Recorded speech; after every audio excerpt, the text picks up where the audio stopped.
어머니, 집에나 계시지 뭐하러 오셨어요? 그리고 그 옷은 또 뭐예요? 오늘이 무슨 날인지 아세요? 아드님 병원장 취임식인데 그렇게 입고 오시면 어떡해요? 창피하게. 그냥 뒷자리 구석에 조용히 앉아 계세요. 괜히 나서서 재훈 씨 창피 주지 마시고요. 아들의 병원장 취임식 날 며느리는 완벽한 미소를 지으며 제 귀에 대고 모욕을 퍼부었습니다. 수백 명의 하객 앞에서 저는 완벽하게 투명인간 취급을 받았죠. 하지만 며느리는 모르는 게 하나 있었습니다. 제 낡은 가방 속 서류 한 장이 공개되는 순간 이 취임식은 시작도 하지 못하고 끝날이라는 것을. 안녕하세요. 저는 정미선이라고 합니다. 올해 68입니다.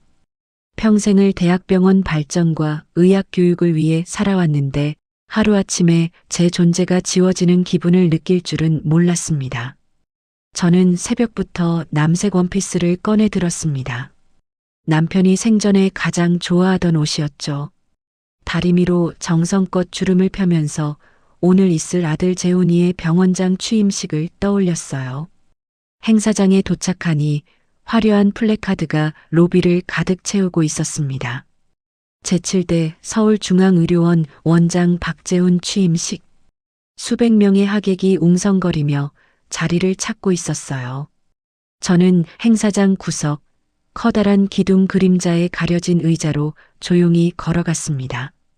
옆자리에 앉은 원로 이사 한 분이 제게 작은 목례를 건넸습니다. 저를 아는 사람은 그분과 최 부장 그리고 몇 명의 원로 교수뿐이었어요.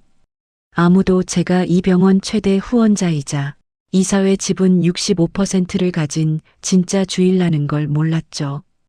행사가 시작되기 10분 전 화려한 샤넬 트위드 재킷을 며느리 수진이가 저를 향해 걸어왔어요. 주변 하객들을 향해 활짝 웃더니 제 귀에 입술을 바짝 댔습니다. 그냥 뒷자리 구석에 조용히 앉아 계세요. 괜히 나서서 재훈 씨 창피 주지 마시고요. 목소리는 낮았지만 그 안에 담긴 경멸감은 칼처럼 날카로웠습니다. 제 가슴이 순간 쿵 하고 내려앉는 것 같았어요. 수진이가 다시 얼굴에 가면을 쓰듯 활짝 웃으며 일어섰습니다. 다른 하객들에게 인사를 건넸어요. 하지만 수진이는 모르는 게 있었습니다. 제가 병원 최대 후원자이자 실제 주인이라는 거요. 남편이 세상을 떠난 후 저는 아들에게 힘을 실어주기 위해 경영 일선에서 물러났습니다. 스스로 모습을 감추고 뒤에서 지켜보기로 했던 거죠. 그렇기에 며느리는 제가 그저 아무것도 모르는 뒷방 늙은이인 줄로만 생각하며 무시했습니다. 저는 조용히 자리에서 일어나 비상구를 따라 복도로 나갔습니다. 복도 끝까지 걸어가 주머니 속 휴대폰을 꺼냈어요. 단축번호 1번을 길게 눌렀습니다. 네, 이사장님. 최 부장, 취임식 지금 당장 중단시키세요. 네, 이사장님.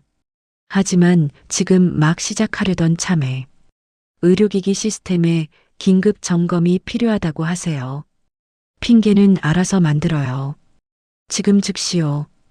1분도 채 지나지 않았습니다. 행사장 안에서 날카로운 경고음이 울리기 시작했어요.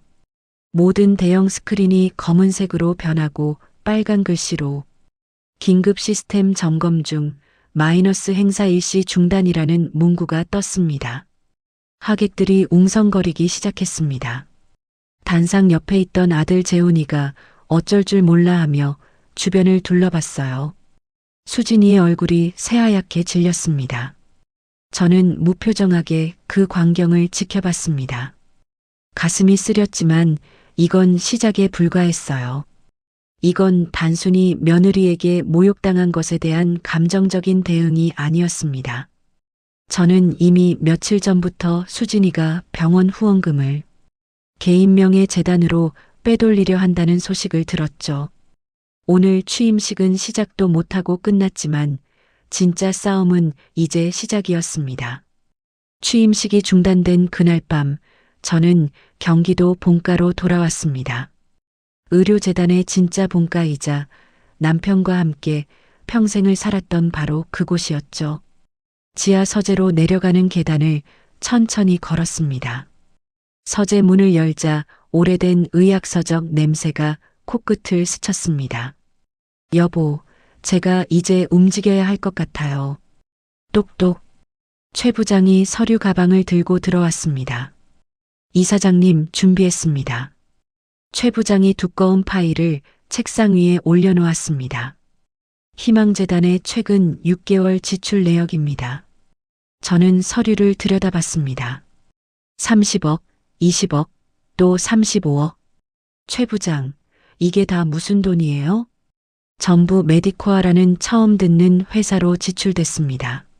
문제는 이게 전부 이사장님 명의로 승인된 것으로 되어 있습니다. 지급 승인서에 제 도장이 선명하게 찍혀 있었습니다.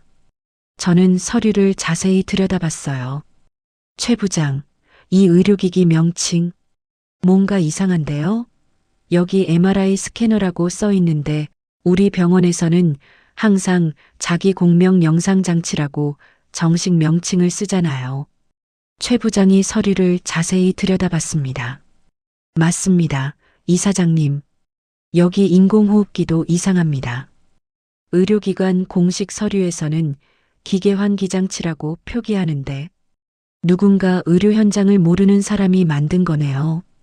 실제 의료진이라면 절대 이렇게 쓰지 않아요.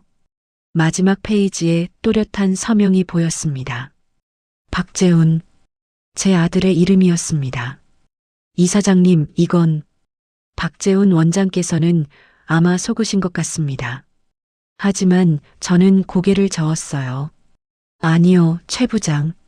재훈이는 알고 있었을 거예요. 수진이가 무슨 짓을 하는지 알면서도 눈 감아준 거예요. 저는 서류를 덮었습니다. 이 사실 외부에 알리면 안 돼요. 아직은요. 강서윤 감사.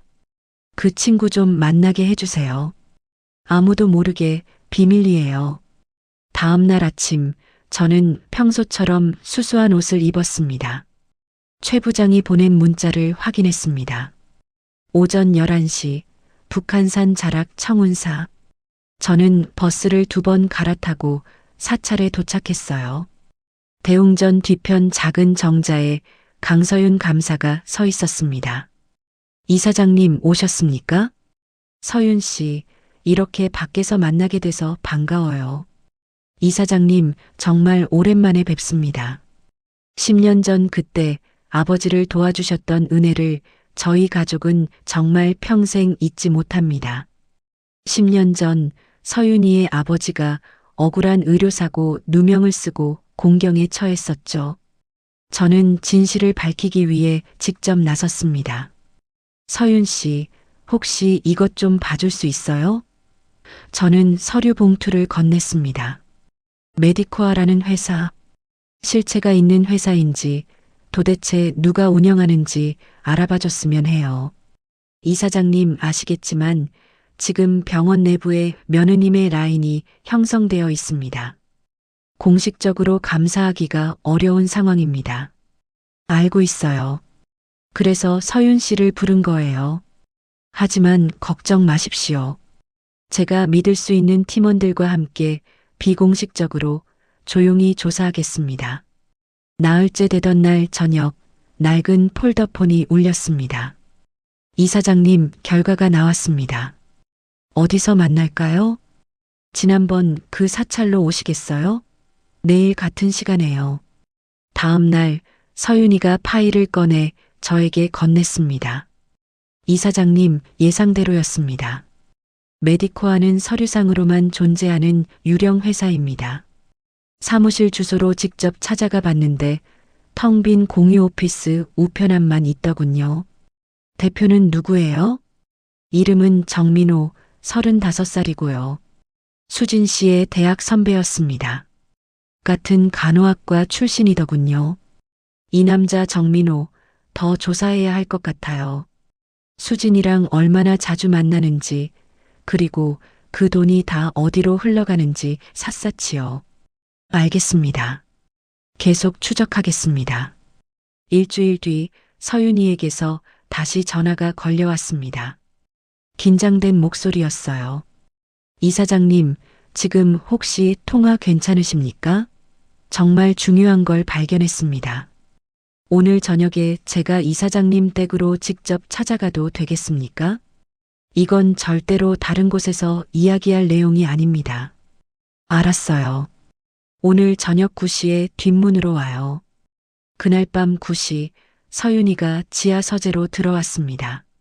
두꺼운 파일과 작은 녹음기를 책상 위에 올려놓았어요. 이사장님, 먼저 마음 단단히 먹으셔야 합니다. 이건 정말 충격적인 내용입니다.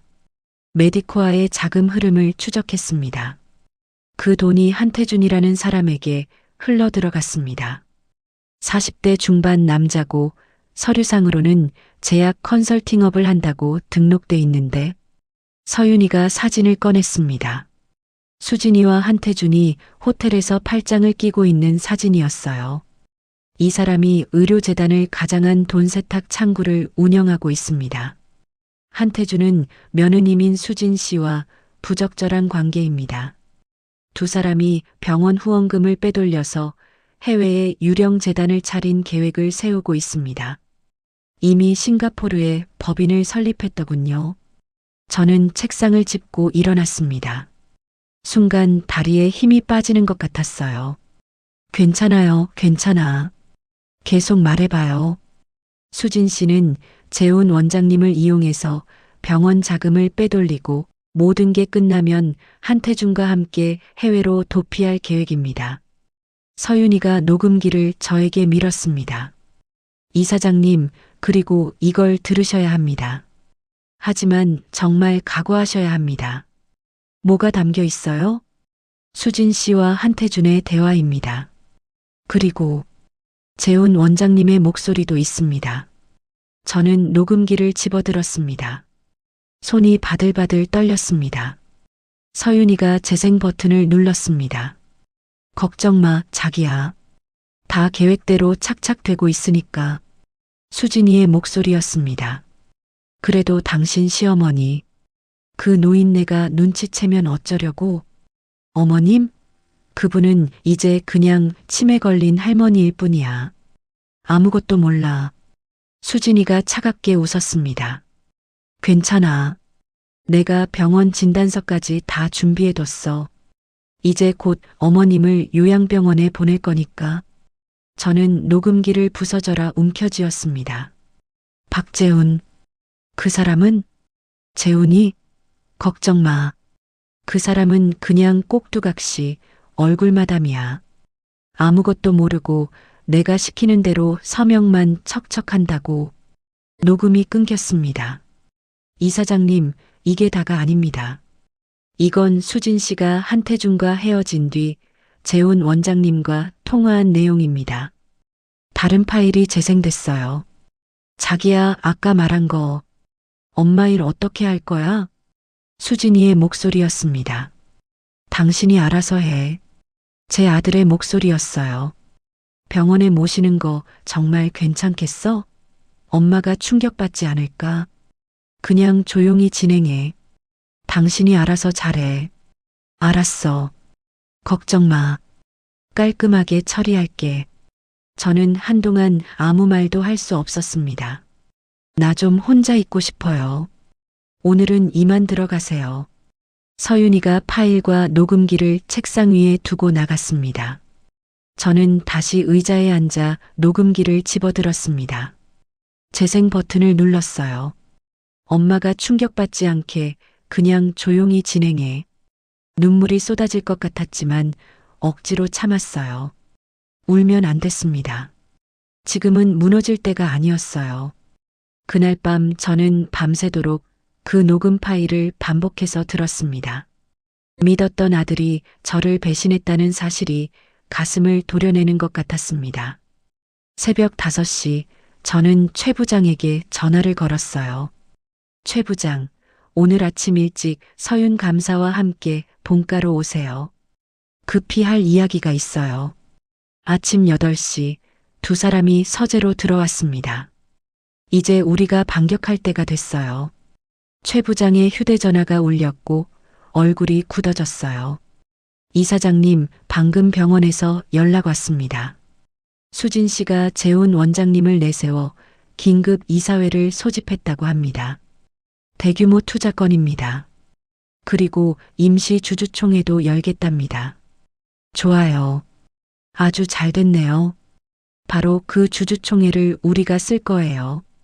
그 자리를 수진이와 한태준을 심판하는 장으로 만들 거예요. 저는 휴대전화를 꺼내 재훈이에게 문자를 보냈습니다. 재훈아, 오늘 저녁에 엄마랑 밥 먹자. 할 이야기가 있어. 답장이 왔습니다. 수진이랑 선약 있어. 다음에 봐, 엄마. 마지막 기회를 주려 했지만 재훈이가 스스로 그 기회를 걷어찼습니다. 재훈이와는 이야기 끝났습니다. 주주총회 준비를 시작하세요. 재훈이의 얼음장처럼 차가운 문자를 받은 날, 저는 홀로 선산을 찾았습니다.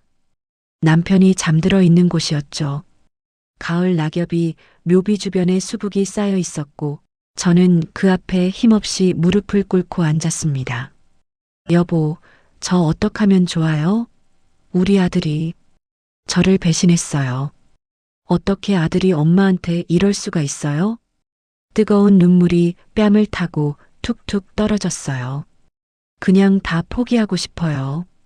저는 한참을 그렇게 울며 앉아 있었습니다. 바로 그때 등 뒤에서 누군가 조심스럽게 저를 불렀습니다.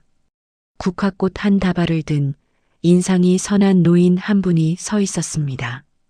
혹시 서울중앙의료원의 정미선 이사장님 아니십니까? 맞습니다만 누구시죠? 저는 이진수라고 합니다. 오래전에 서울중앙의료원에서 일했었습니다. 중환자실 간호부장이었습니다.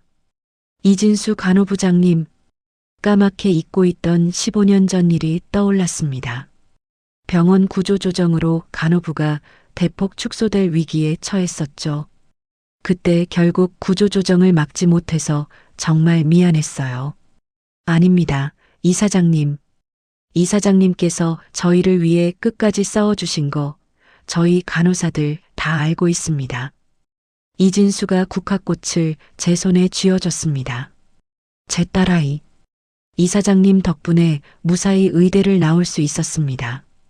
10년 넘게 익명으로 장학금을 보내주신 분이 이사장님이셨다는 걸 작년에야 알았습니다. 저는 이진수의 손을 잡았습니다. 그건 제가 당연히 해야 할 일이었어요. 아닙니다, 이사장님. 저희에게 이사장님은 여전히 서울중앙의료원의 진짜 주인이십니다. 이 부장님, 사실 지금 저한테 아주 어렵고 힘든 일이 생겼어요. 다음 주에 임시 주주총회가 열립니다. 그 자리에 저 좀 도와주러 와주실 수 있나요? 병원의 진짜 주인이 누구인지 그 자리에서 큰 소리로 말해주세요. 평생 땀 흘려 일한 직원들과 환자들이라는 거요. 알겠습니다, 이사장님. 저희 동료들과 함께 반드시 참석하겠습니다. 이진수와 헤어진 뒤 저는 다시 남편의 묘비 앞에 섰습니다. 여보, 저 이제 다시 일어설 수 있을 것 같아요. 당신이 도와준 거죠? 그날 밤 저는 본가 서재로 세 사람을 불렀습니다. 최 부장, 서윤, 그리고 이진수 부장님. 이제 본격적으로 주주총회 준비를 시작할 겁니다. 그 자리를 수진이와 한태준을 심판하는 장으로 만들 거예요. 강서윤 감사는 수진이와 한태준의 횡령 증거를 완벽하게 확보하세요. 돈이 오간 은행 거래 내역서, 원본이 반드시 필요해요. 최 부장님은 중립적인 이사들과 우호적인 주요 후원자들에게 전부 연락하세요. 이번 임시 주주총회에 반드시 참석하라고요. 딱 한마디만 하세요. 이번 주주총회에서 모든 진실이 밝혀질 것이라고요. 이 부장님은 동료분들과 함께 주주총회에 꼭 참석해 주세요. 회의가 끝나고 모두가 돌아간 뒤 저는 재훈이에게 전화를 걸었어요. 재훈아. 저는 일부러 떨리는 목소리를 냈습니다. 엄마가 아무래도 몸이 너무 안 좋구나. 병원에 입원해야 할 것 같아. 뭐? 엄마, 어디가 아픈데? 갑자기 왜 그래? 가슴이 너무 답답하고 숨쉬기가 힘들어. 의사 선생님이 정밀 검사를 받아봐야 한대. 병원 어디야? 내가 지금 당장 갈게. 아니야, 괜찮아. 너는 지금 주주총회 준비하느라 바쁠 텐데. 재훈아, 주주총회는 그냥 내가 알아서 잘 처리해.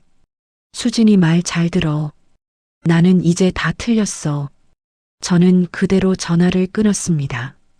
정확히 10분 뒤 최 부장에게서 전화가 왔습니다. 이사장님, 방금 수진 씨가 재훈 원장님께 전화를 걸었다고 합니다. 이사장님께서 병원에 입원하신다는 소식을 들었다면서요. 예상대로네요. 네. 수진 씨 목소리가 아주 들뜬 것 같았다고 합니다. 그리고 이틀 뒤 주주총회 하루 전날이었습니다. 서윤이에게서 급한 전화가 왔어요. 이사장님, 방금 확인했습니다. 수진 씨가 메디코아 쪽으로 50억 원을 긴급 이체하라고 지시했습니다. 바로 오늘 오후 3시입니다. 완벽하네요. 덫에 걸려들었어요. 실시간으로 추적하세요. 단 1원도 놓치면 안 됩니다. 저는 전화를 끊고 책상에 달력을 봤습니다. 주주총회 날짜에 붉은색 동그라미가 쳐져 있었죠. 수진이와 한태주는 자신들이 마지막 축배를 들며 거액의 돈을 빼돌리는 바로 그 순간이 바로 제가 그들의 모든 죄를 입증할 완벽한 증거를 확보하는 순간이란 걸 꿈에도 몰랐을 겁니다. 저는 옷장 깊숙한 곳에서 검은색 정장을 꺼냈습니다. 남편이 세상을 떠난 후 병원을 상징하던 그 공식 배지가 달린 옷이었죠. 지난 15년간 단 한 번도 꺼내지 않았던 옷이었습니다. 내일이면 이 모든 지옥 같은 시간이 끝날 겁니다. 주주총회 당일 아침, 저는 검은색 정장을 입었습니다. 남편이 물려준 재단의 공식 배지가 가슴팍에 묵직하게 빛났습니다. 거울 앞에 섰을 때 15년 전 냉철했던 제 모습이 비치는 것 같았습니다. 최 부장이 차를 가지고 본가 앞에 대기하고 있었어요. 이사장님, 준비되셨습니까? 준비됐어요. 갑시다. 병원 건물에 도착했을 때 로비는 이미 많은 사람으로 북적이고 있었습니다. 이사장님, 바로 들어가시겠습니까? 아니요, 잠깐만 기다려요. 저들이 모두 자기 자리에 앉을 때까지. 10분쯤 지났을 때 이사장님, 이제 강수진 씨와 박재훈 원장까지 모두 입장한 것 같습니다. 좋아요. 그럼 우리도 들어갑시다. 저는 천천히 주주총회장 정문 앞까지 갔습니다. 육중한 문을 경비원이 열어젖혔어요. 수백 명의 사람이 자리에 앉아 웅성거리고 있었어요. 단상 가장 높은 곳에는 수진이가 있었고 그 옆에 제 아들 재훈이가 긴장한 얼굴로 앉아 있었습니다. 제가 입구에 들어서는 순간 제 구두 소리가 정적을 뚫고 바닥에 또렷하게 울렸습니다. 또각, 또각. 사람들이 하나둘씩 뒤를 돌아보기 시작했어요. 웅성거림이 순식간에 조용해졌습니다. 수진이가 저를 발견하고는 손에 들고 있던 자료를 와르르 떨어뜨렸습니다. 얼굴이 백지장처럼 하얗게 질렸어요. 재훈이가 자리에서 벌떡 일어났습니다. 엄마, 엄마가 왜 여기 있어? 저는 아무 말 없이 수백 개의 시선을 받으며 맨 앞줄 중앙 좌석으로 걸어갔습니다. 그곳은 지난 15년간 비어있던 지분 65%의 대주주 지정석이었습니다. 수진이가 황급히 마이크를 잡았습니다. 어머님, 여긴 어쩐 일이세요? 병원에 계셔야 하는 분이 어떻게 내 자리에 내가 앉겠다는데 문제 있습니까? 하지만 몸이 편찮으시다고. 주주총회나 어서 진행하세요. 수진이가 애써 목소리를 가다듬고 준비한 원고를 읽기 시작했습니다. 오늘 상정된 안건은 서울중앙의료원의 첨단 의료기기 도입을 위한 신규 투자건입니다. 병원의 미래를 위한 중대하고도 중요한 결단입니다. 스크린에 화려한 그래프와 장밋빛 미래가 담긴 투자 계획서가 떴습니다. 이번 투자로 우리는 최첨단 의료 서비스를 제공할 수 있습니다. 이를 위해 500억 원 규모의 대규모 투자가 필요하며 수진이가 열변을 토하는 순간 저는 조용히 손을 들었습니다. 어머님, 아직 발언 순서가 아닙니다. 저는 대주주입니다. 이 회의 그 어떤 순간에도 발언권이 있어요. 제가 자리에서 일어서자 모든 주주가 저를 주목했어요. 저는 천천히 단상으로 걸어 올라갔습니다. 어머님, 이러시면 안 됩니다. 회의 진행을 방해하지 마세요. 마이크 주세요. 지금 뭐 하시는? 내 병원에서 내가 말하겠다는데 어디서 며느리가 앞을 막는 겁니까? 비켜요. 저는 수진이의 손에서 마이크를 빼앗아 들었습니다. 주주 여러분, 오늘 저는 이 자리에서 아주 중요한 진실을 알려드리려고 합니다. 강서윤 감사, 제가 준비하라고 한 자료, 지금 당장 공개하세요. 수진이가 내세웠던 투자 계획서가 사라지고 스크린이 바뀌었어요. 잠깐만요. 안 돼. 이게 무슨 짓이에요? 서윤이가 단상 옆으로 올라가 마이크를 잡고 또렷하게 말했습니다. 저는 감사실장 강서윤입니다. 지금부터 긴급 감사 결과를 보고하겠습니다. 첫 번째 화면에 메디코아라는 회사의 서류가 떴습니다. 이 회사는 강수진 씨가 대학 선배 정민호의 명의로 설립한 서류상으로만 존재하는 유령 회사입니다. 두 번째 화면에 수십 건의 은행 거래 내역이 나왔습니다. 희망재단에서 이 유령 회사로 총 180억 원이 빠져나갔습니다. 모두 위조된 승인서로 이루어진 불법적인 거래였습니다. 주주들이 웅성거리기 시작했습니다. 저건 다 수진이가. 세 번째 화면이 떴습니다. 수진이와 한태준이 호텔에서 팔짱을 끼고 레스토랑에서 와인을 마시는 사진들이었습니다. 강수진 씨는 뒤에 있는 한태준과 공모하여 병원 후원금을 횡령했습니다. 두 사람은 부적절한 관계입니다. 거짓말, 거짓말이야. 저건 다 조작이야. 수진이가 단상으로 뛰어올라 스크린을 가리키며 악을 썼습니다. 서윤이가 다음 화면을 띄웠습니다. 싱가포르행 비행기표 2장과 거액이 입금된 해외은행 계좌 내역이었습니다. 이것은 두 사람이 바로 오늘 주주총회가 끝나는 즉시 해외로 도피하기 위해 준비한 증거입니다.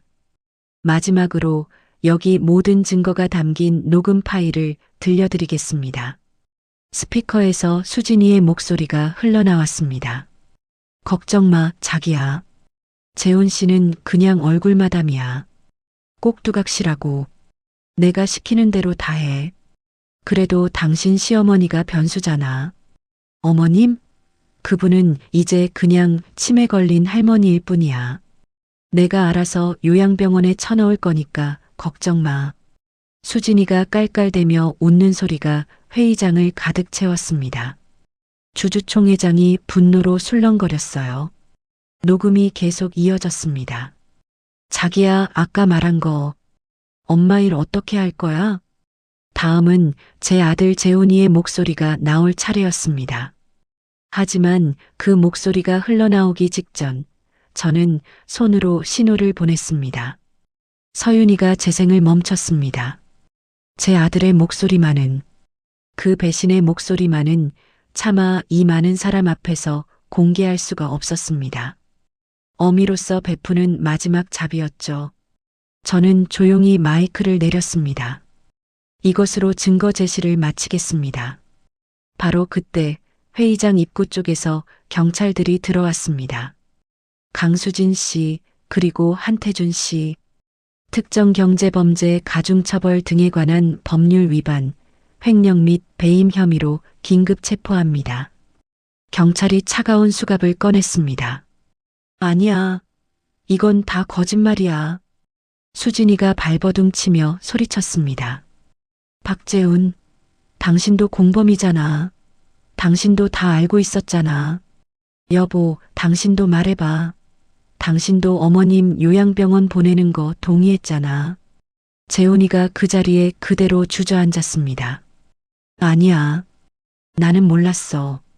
재훈이가 두 손으로 얼굴을 감싸고 어린아이처럼 몸을 떨었습니다.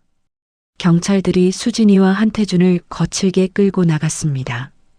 박재훈, 너도 똑같은 놈이야. 너도 내 엄마 버린다고 했잖아. 재훈이는 바닥에 무릎을 꿇고 울기 시작했습니다. 저는 단상 위에서 그런 재훈이를 차갑게 내려다봤어요. 가슴이 찢어지는 것 같았지만 다가가지 않았습니다. 저는 마이크를 다시 잡았습니다. 주주 여러분, 모든 시선이 다시 저에게로 향했습니다. 저는 정미선입니다. 이 병원의 창립자이자 서울중앙의료원 이사회 지분 65%를 보유한 대주주 정미선입니다. 웅성거림이 경이로움으로 바뀌었습니다. 진짜 리더는 그럴듯한 말이 아니라 무거운 책임으로 증명하는 겁니다. 저는 서류를 높이 들어 올렸습니다. 오늘 상정된 첨단 의료기기 투자권을 포함한 모든 안건을 저 정미선의 대주주 권한으로 전부 부결시킵니다. 그 순간 이진수 부장님이 자리에서 일어나 소리쳤습니다. 맞습니다. 이사장님. 주주들이 하나둘씩 일어나 박수를 치기 시작했습니다. 그리고 오늘 이 시간부로 저 정미선이 서울중앙의료원 이사장직에 공식 복귀함을 선언합니다. 박수 소리가 회의장을 가득 채웠습니다.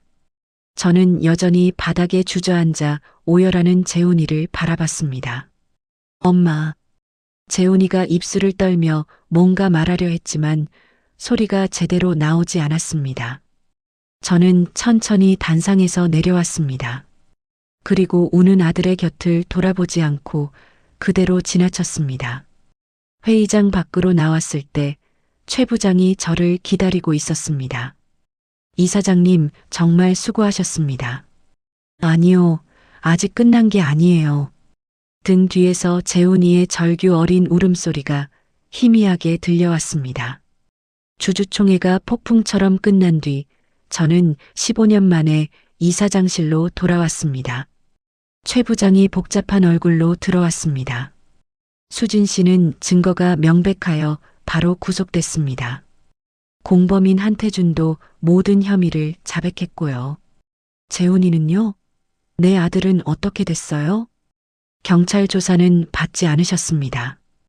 이사장님께서 주주총회에서 아드님의 목소리가 담긴 녹음본을 끝내 공개하지 않으셨으니까요. 그래요. 지금 재훈이는 어디 있어요?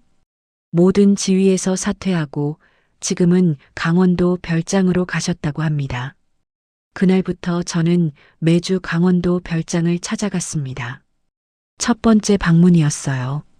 차가운 철제 별장 문 앞에 섰을 때 방 안에서 쨍그랑하고 술병 깨지는 소리가 요란하게 들렸습니다.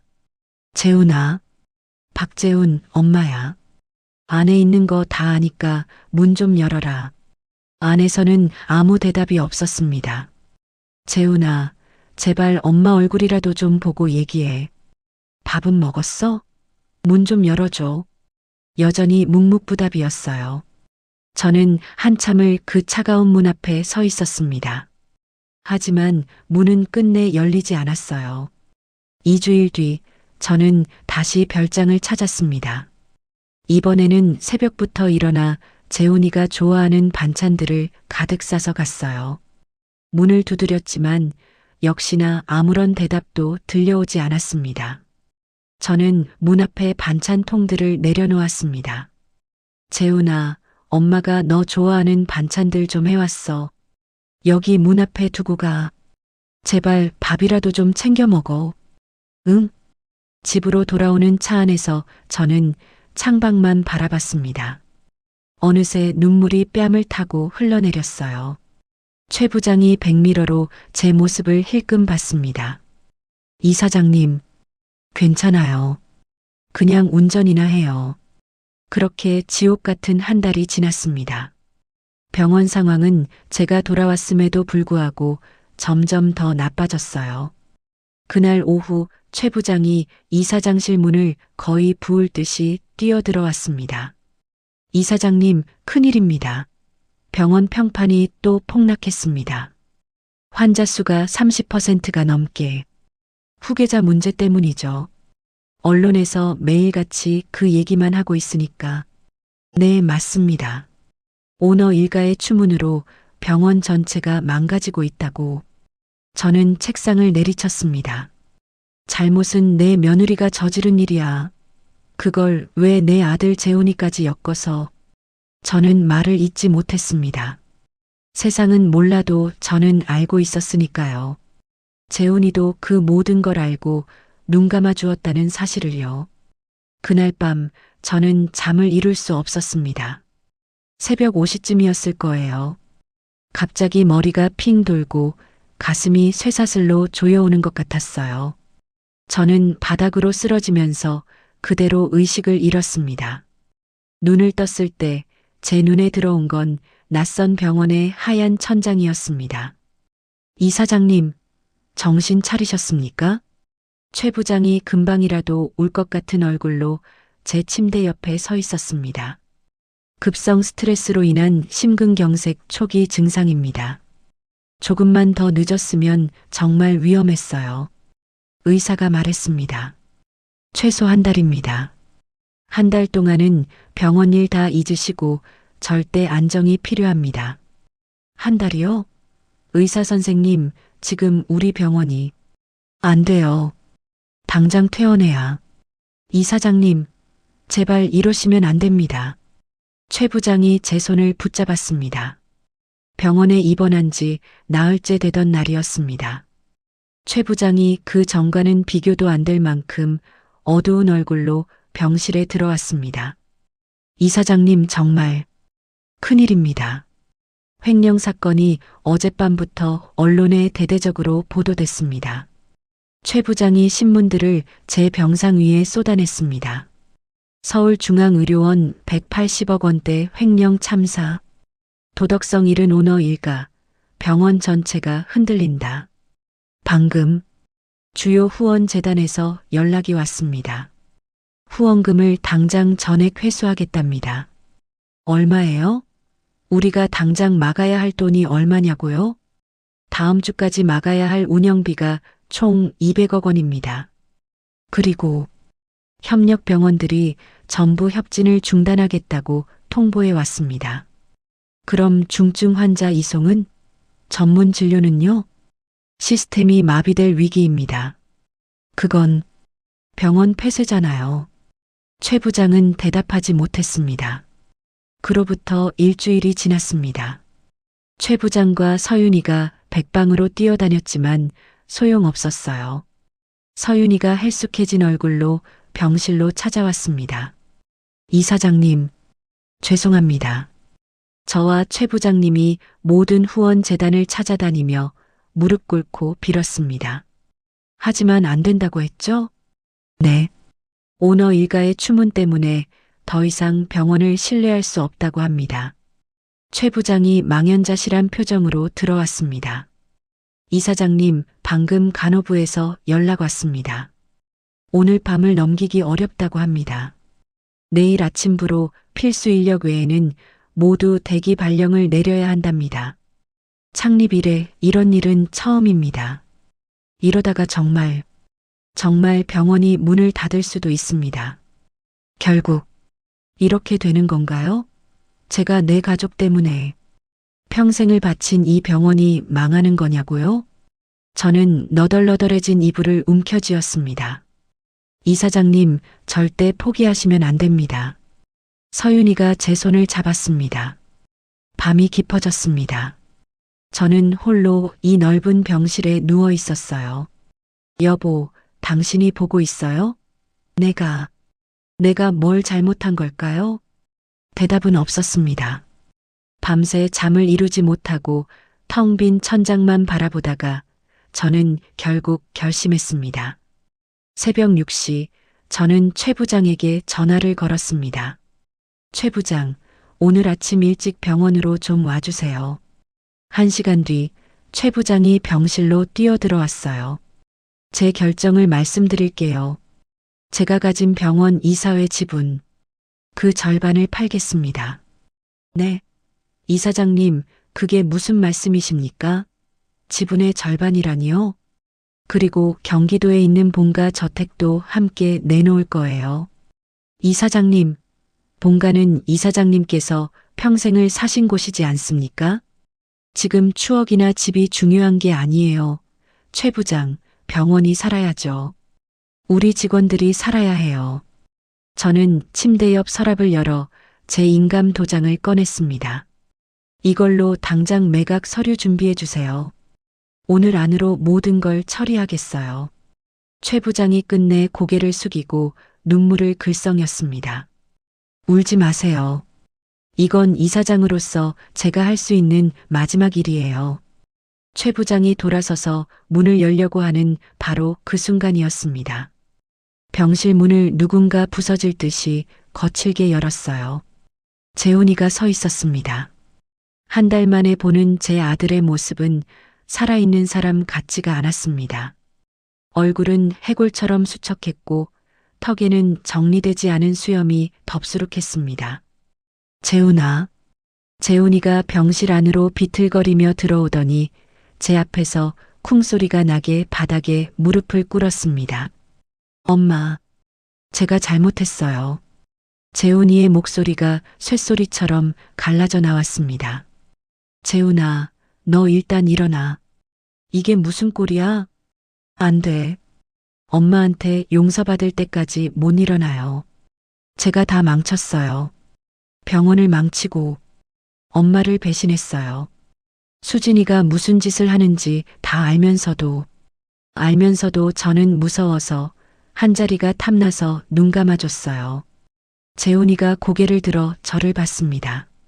눈이 퉁퉁 부어 붉게 터져 있었습니다. 그런데 엄마는 주주총회에서 저 같은 놈을 왜 지켜주셨어요?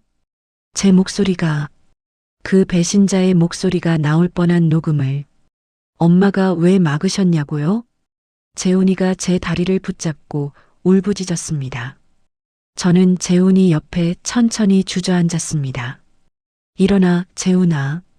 엄마, 제발 저한테 마지막으로 기회 한 번만 주세요. 제가 이번엔 진짜 목숨 걸고 제대로 할게요. 뭘 어떻게 하겠다는 거야? 넌 이제 원장도 뭐도 아니야.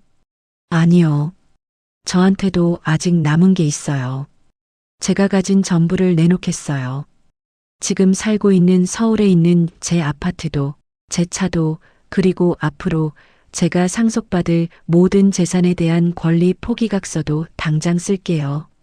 그러니까 엄마, 제발 엄마 지분이랑 그 집, 그거 팔기 전에 제발 제 거 먼저 다 쓰게 해주세요. 제발요, 엄마. 저는 재훈이의 눈을 똑바로 들여다봤습니다. 모든 걸 잃은 남자의 절박한 진심이 그 붉게 터진 눈 속에서 일렁이고 있었습니다. 최 부장이 조심스럽게 말했습니다. 이사장님, 재훈, 아니, 박재훈 씨에게 마지막 기회를 주시는 게 어떻겠습니까? 지금 저 눈빛, 절대 거짓이 아닙니다. 저는 한참을 재훈이를 바라봤습니다. 알았어. 해봐. 어디 한번 내 힘으로 해봐. 엄마, 고맙습니다. 정말 고맙습니다, 엄마. 그날 오후 재훈이는 병실에서 나가자마자 가장 비판적이던 첫 번째 협력병원 이사장을 만났어요. 방금 연락 받았습니다. 재훈 씨가 그 성질 고약하기로 소문난 김 이사장님 사무실 앞에서 무릎을 꿇고 사과했답니다. 과거에 자신들이 얼마나 오만하게 굴었는지 하나하나 다 열거하면서 용서를 구했답니다. 그리고 개인 재산 포기 각서와 아파트 등기부등본까지 전부 내놓으면서 이것부터 팔아서 급한 불을 끄겠다고 했답니다. 이틀 동안 재훈이는 단 한숨도 자지 않고 움직였습니다.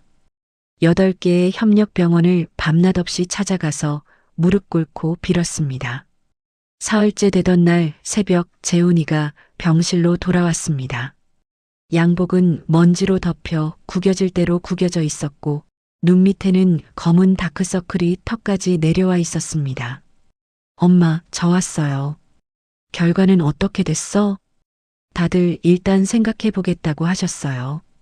그리고 엄마, 내일 아침 9시에 주요 후원재단 이사장님 만나러 가요. 혼자 가려고? 아니요. 강서윤 감사랑 같이 가요. 저희가 어젯밤 꼬박 세워서 병원 정상화 계획안을 새로 만들었어요. 다음 날 아침 재훈이와 서윤이가 후원재단으로 갔습니다. 저는 병실에서 전화기만 붙들고 앉아 있었습니다.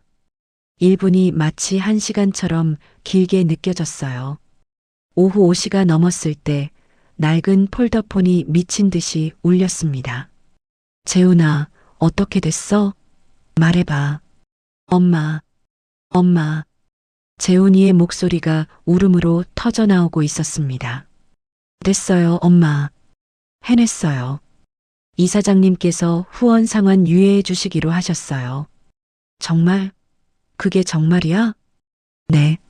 제 개인 재산 전부 담보로 잡으시고 저희가 밤새 만든 정상화 계획안 보시고 마지막으로 딱 한 번만 더 믿어보시겠다고 그렇게 말씀하셨어요.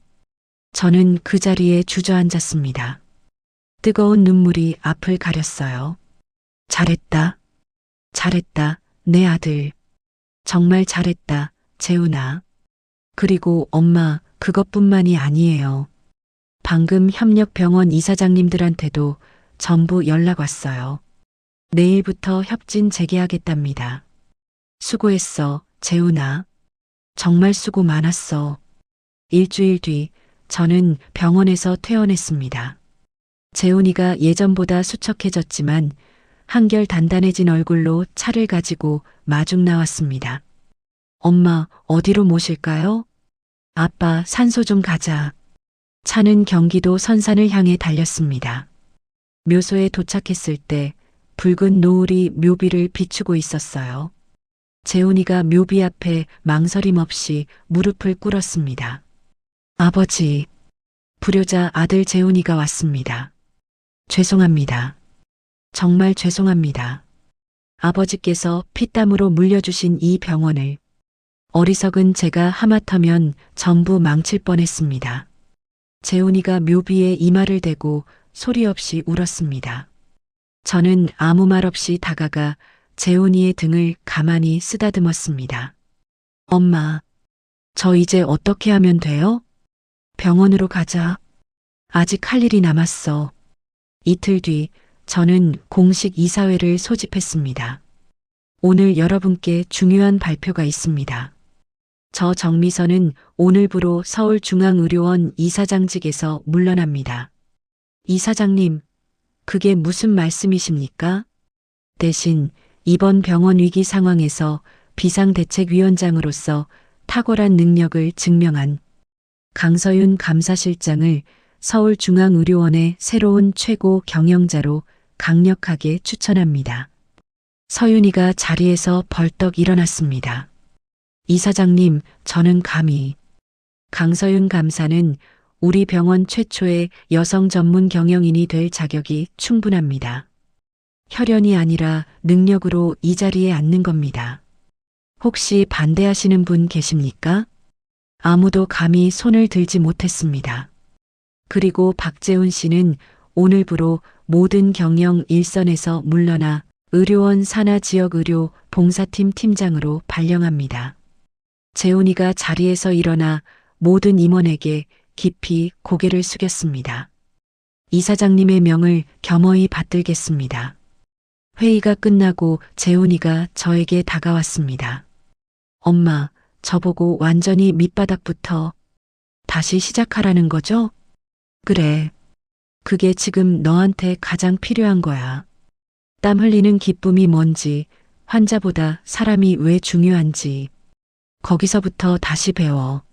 알겠어요, 엄마. 정말 열심히 할게요. 재훈이가 제 손을 잡았습니다. 그 손은 이제 뜨겁지 않고 아주 따뜻했습니다. 엄마 사랑해요. 그리고 정말 고마워요. 그래, 아들. 엄마도 너 사랑해. 어느덧 1년이 흘렀습니다. 계절이 한 바퀴 돌아 다시 가을이 왔어요. 저는 옷장에서 그 남색 투피스를 꺼냈습니다. 1년 전 재훈이의 그 엉망진창이었던 취임식 때 입었던 바로 그 옷이었죠. 하지만 오늘은 완전히 다른 마음으로 정성껏 주름 하나하나를 다림질했습니다. 최 부장이 이른 아침부터 본가로 차를 가지고 왔어요. 이사장님, 준비 다 되셨습니까? 네, 가죠. 오늘은 아주 기쁜 마음으로 가요. 병원 건물에 도착했을 때 1년 전 그날처럼 많은 사람이 모여 있었습니다. 오늘은 바로 강서윤 신임 이사장의 취임식이 열리는 날이었습니다. 입구에서부터 임원들이 전부 나와 저를 맞이했습니다.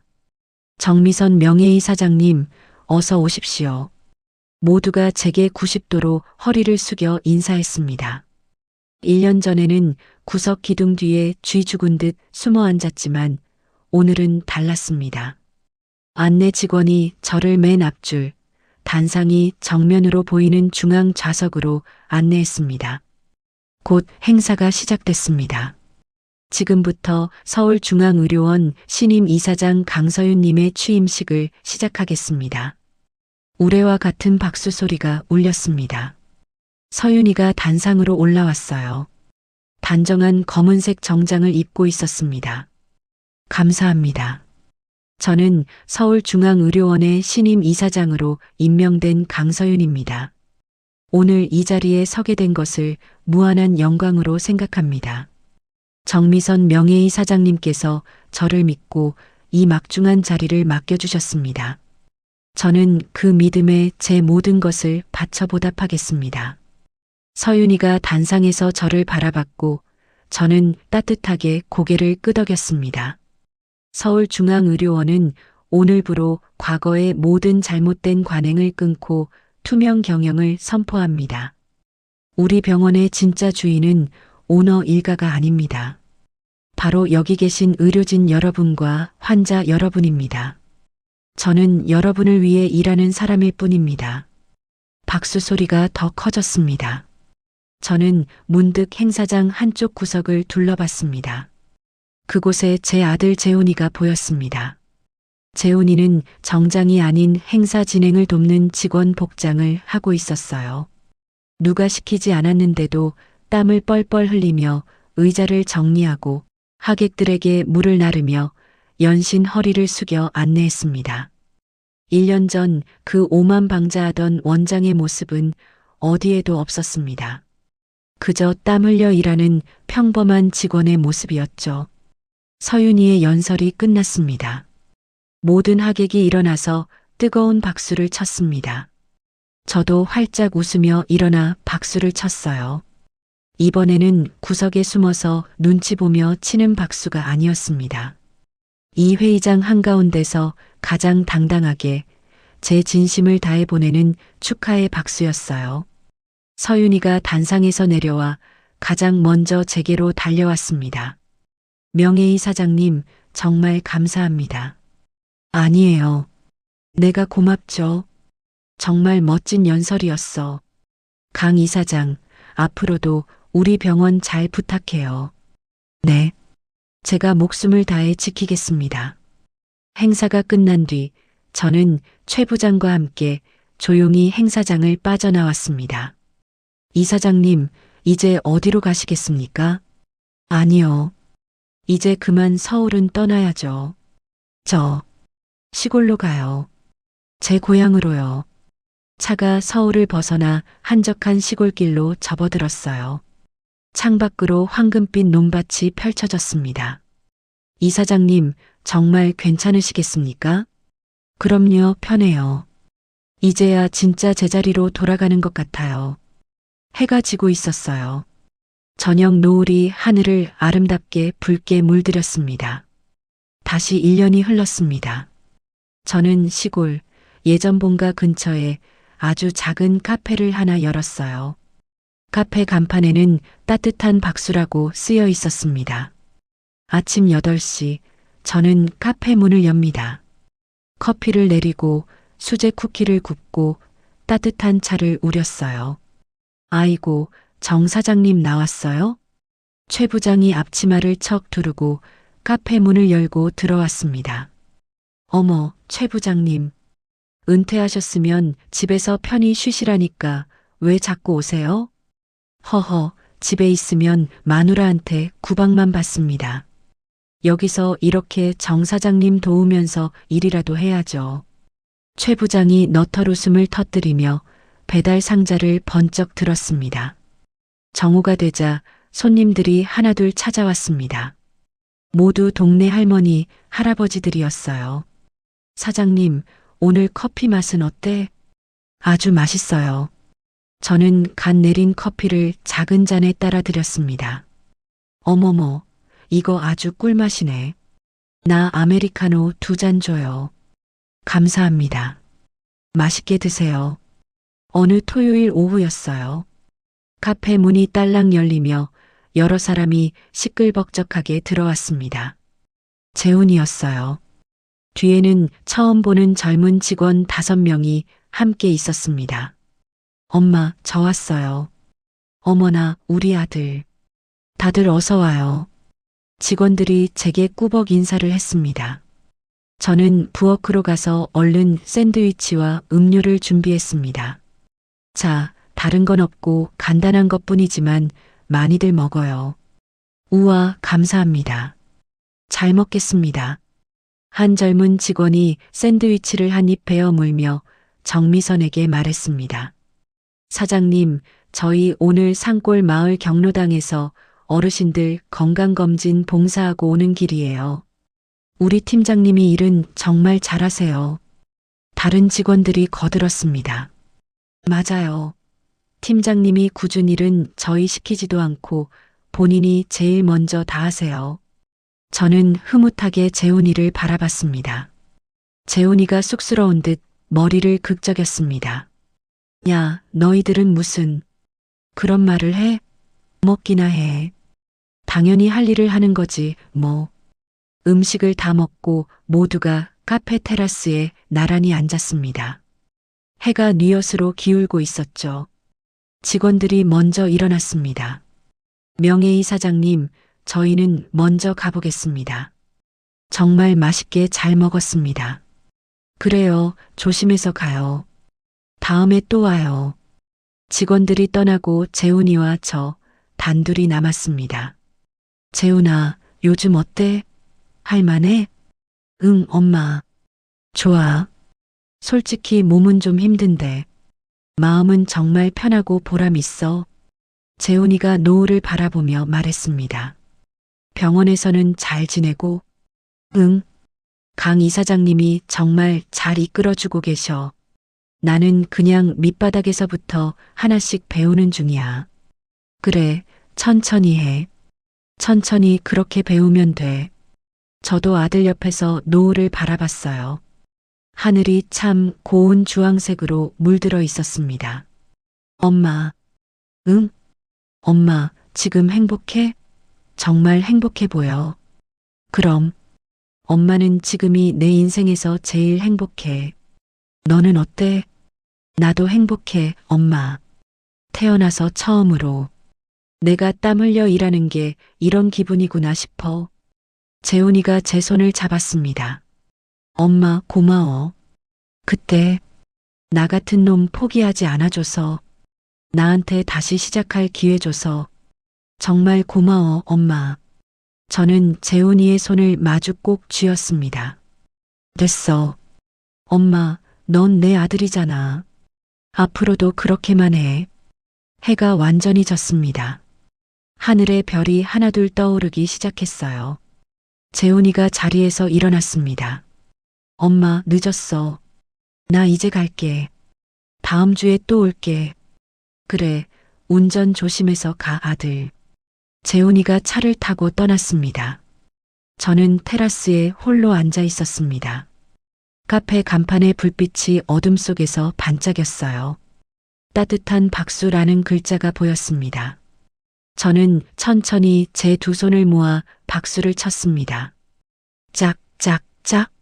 아주 조용한 박수였습니다.